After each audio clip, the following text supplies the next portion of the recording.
Hello and welcome back to part 3 of Political Spanking. 11. Repeal Obamacare because it will not provide affordable health care for everyone, as Mr. Obama has stated. It costs too much and makes us have longer wait times. Penalties to businesses that do not provide the benefits is less than the cost to provide the benefits, so people that already have them will lose them, as businesses figure out it's cheaper to pay the penalty per person. 20% of Nancy Pelosi's district already has waivers, so they don't have to buy it. If there are waivers, then no one should have to buy it. And we the people will not be forced into buying anything. In addition, Mr. Obama's own cousin, who's a doctor, doesn't want Obamacare either, citing higher care costs and longer wait times. Repeal it and start over when the debt is paid down by 50%. 12. Congress will immediately implement these procedures and make them law. 1. No bill may be voted on without being read first. Before voting, each member must show that they understand what the bill is about, as well as the fine points in it. 2. No bill will contain earmarks, since only one item may be voted on at a time. 3. Present will no longer be counted as a vote. We want to hear a yes or a no, meaning for or against. 4. Congressmen must be given adequate time to read a bill before a vote is called. We've heard that Obamacare bill was 2,700, 8.5 by 11 sheets of paper, and Congress was expected to read it in 8 hours. Now I can read a paperback, 390 pages, 5 by 7 sheets of paper, in 8 hours, if I do nothing else. 2,700? Really? Nancy Pelosi famously told everyone to just vote on it and read it later. How can you vote on something you don't understand, haven't read? What if in the fine print it said something like, you don't get any medical benefits until you've lost an eye or a limb? No more of this stupidity will be tolerated by the American people, so stop it right now. Finally, the free market system works if we work it the way it was intended, supply and demand. Gas spiked up despite having plenty of oil. Speculators drove it up. As people realized that, the prices started coming down again. It peaked in the Fort Worth, Texas area at $3.84 a gallon and was already down to $3.46 a gallon when Mr. Obama decided to tap our oil reserves. He never needed to do that.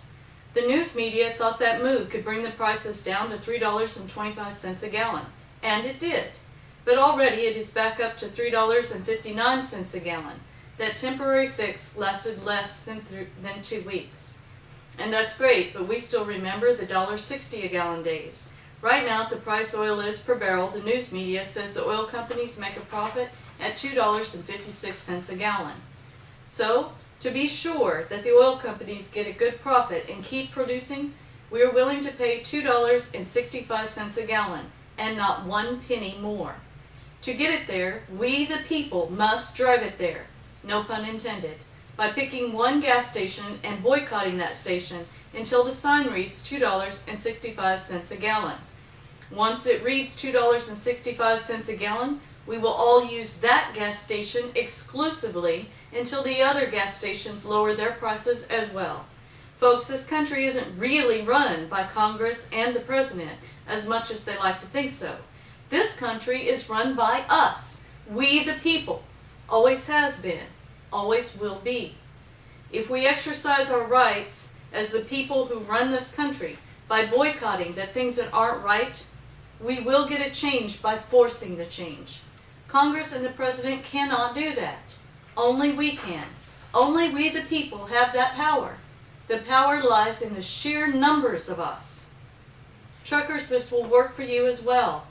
Just by boycotting one truck stop until the sign reads $2.65 a gallon. Diesel is cheaper to produce than gasoline. Should be easier. Once that truck stop gets to $2.65 a gallon, use them only until all the other truck stops lower their prices as well. Now I'm going to place the names of the bigger gas companies in the bowl. Whichever one I draw out is the one we boycott. This bowl contains names like Chevron, Shell, Valero, BP, Exxon, Texaco. I'm going to fold these up, drop them in, we're going to pull one out, and that's the one we'll boycott.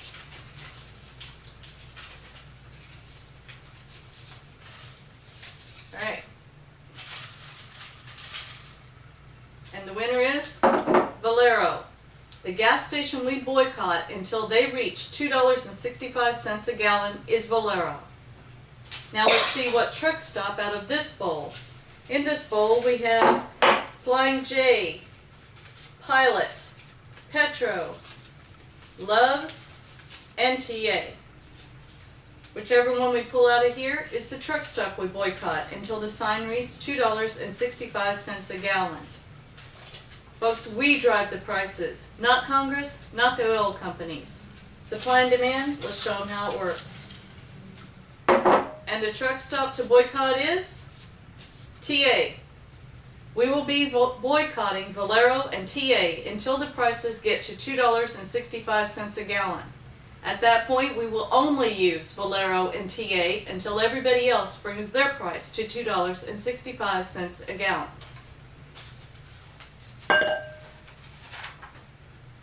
News media. We don't want your biased opinions. Mostly you favor Democrats. We can form our own opinions. You just report the facts. Otherwise, we will stop reading, watching, or listening to your so-called news, which means we won't see your advertisers' products. Are you listening, advertisers?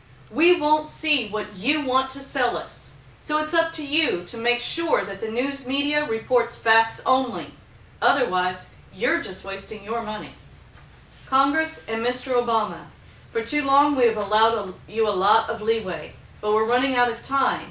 And still, Democrats and Republicans alike fight each other and let their egos get in the way of real progress. Each party calls the other stupid, and each party claims the other will never vote with them on anything. So Congress, let me ask you this. Which one of you hates America and wants to see her fail? You know, I don't even have to be there to know that not one of you raised your hand. So let me ask you another question. Which one of you love America and want to see her prosperous and strong again? Now you see, I don't have to be there again to know that every one of you wants to see America strong. Every one of you want her to be prosperous. But do you realize that you just collectively voted the same way twice? Not once, but twice. Do you know how that was possible? It was possible because when I asked you those two questions, you thought something more along the lines of, well, I'm an American. Of course I want America to be strong again and I don't want her to fail. I'm an American.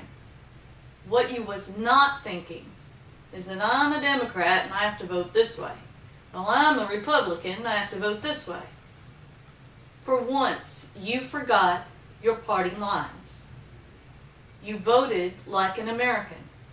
Now why can't you vote that way on the important issues of the day?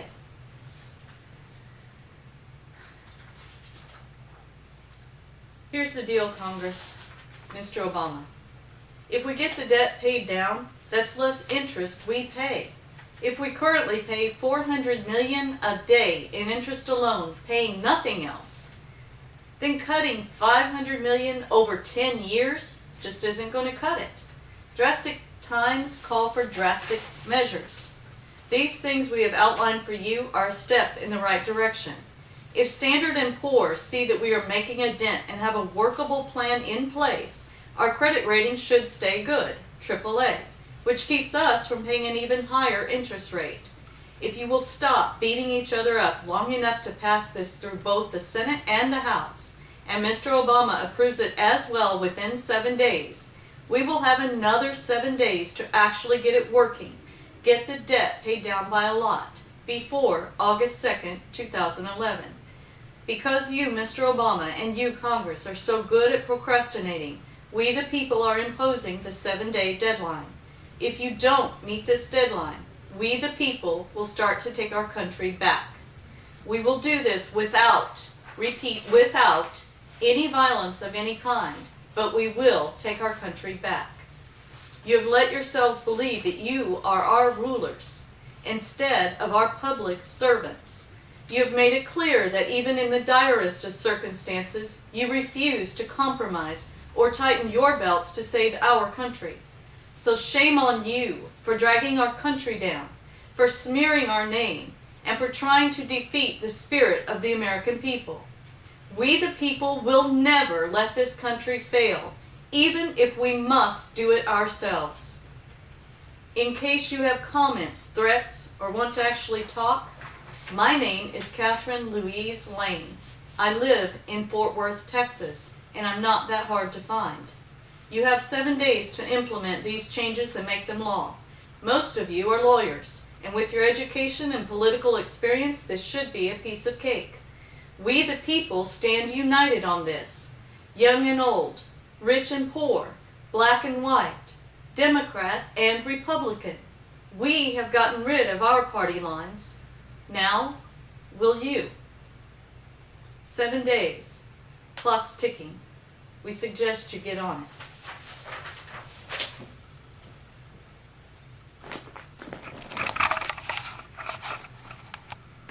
And may God bless America.